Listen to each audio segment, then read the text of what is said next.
So I am planting some vegetables today. I usually do them just in containers. It's easier to kind of move around if need be. But you want to at least make sure that you have a 5-gallon container. So I'm using a mixture of some plastic and some smart pots, so the cloth pots. I'll show you some that I've already planted later in those. So I have 2 left that I need to do. So I have my giant Marconi sweet peppers. So I'll be placing these in this pot, and then I will be putting a cage around it as well, just for some stability as the plant gets larger. Now, one tip that you want to make sure that you have a good potting soil. So again, if using pots, you want to make sure you have potting soil. This is a little bit lighter, it doesn't smash the roots. You just definitely want to make sure you don't have any garden soil that you're putting in the pots, as that will get too compact and suffocate those roots. I kind of marked in the pot where I wanted it, so just kind of right in the center here. So I am going to put this plant in container depth. So I've taken it out of the container. Now you'll notice from being in the container, these roots are a little bit bound. So I'm going to go ahead and rough up the bottom just a little bit, loosen those up as I go ahead and place it in my hole.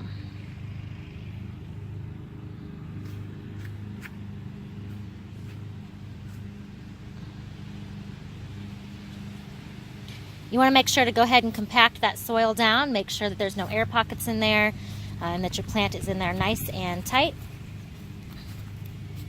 And then you'll also want to make sure that you put in a layer of mulch. So 1 to 2 inches of mulch is fine, but again, when you have container plants, they tend to dry out a lot more quickly than plants grown in the ground. So when using a container, make sure again you place 1 to 2 inches of mulch in there, and that'll just help retain the moisture. You won't have to water as often. So I'm not going to probably make fancy tags, so I'm just going to use the Bonnie plant tag here so I can know which plant is which. I'm going to be using some cages here in my pots just to give the plants some stability. So as you can see here, I have 2, I guess you could call them tomato cages, but they can be for any type of vegetables. So these are just going to be peppers. So again, just kind of your standard medium-sized cage.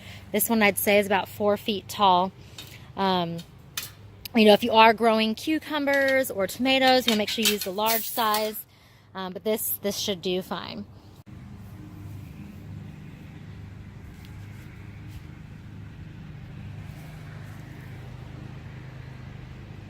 Went ahead and put the cages in. So a tip here, you want to make sure that you add the cage or the support system when you plant it in the pot. You don't want to wait a week or two, because as you pierce in the bottom of the caging, you don't want to interrupt or break any new roots. So as soon as you get these in the pot, you want to make sure to add the cage. That way it's not going to touch any of the roots or disturb them, you know, if you waited till later. These are, I have a big Bertha bell pepper and Juliet Roma grape hybrid tomato. And these are going to be growing in my smart pots. So I love these smart pots. They're lightweight, you can wash them, easy to store throughout the winter. So it's just made of this type of fabric. I've had these for a couple years now. They're getting a little bit worn, but they're really great. It prevents the roots from going around and around in a circle when they hit the plastic containers. When they hit a plastic pot, the roots tend to go around in a circle. But with these, it kind of aerates the roots.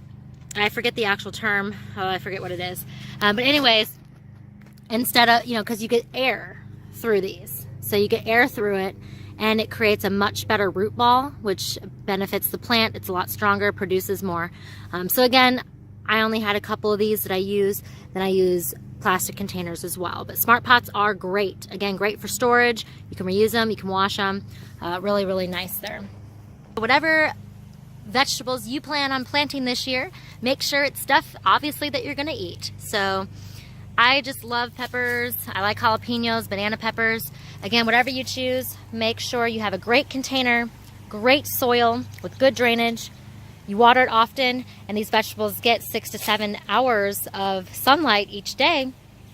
And again, you want to make sure you put those cages in to help support that growing plant. last item on the list, make sure you get these plants freshly watered. So as soon as they're in their new home, you want to give it a nice soaking. Again, I still need to add some mulch, but give it a nice soaking. And just for consistency, plants do like to be watered kind of at the same times each day. So I prefer to water mine early in the morning before I go to work. That way they have enough water to get them through the heat of the day.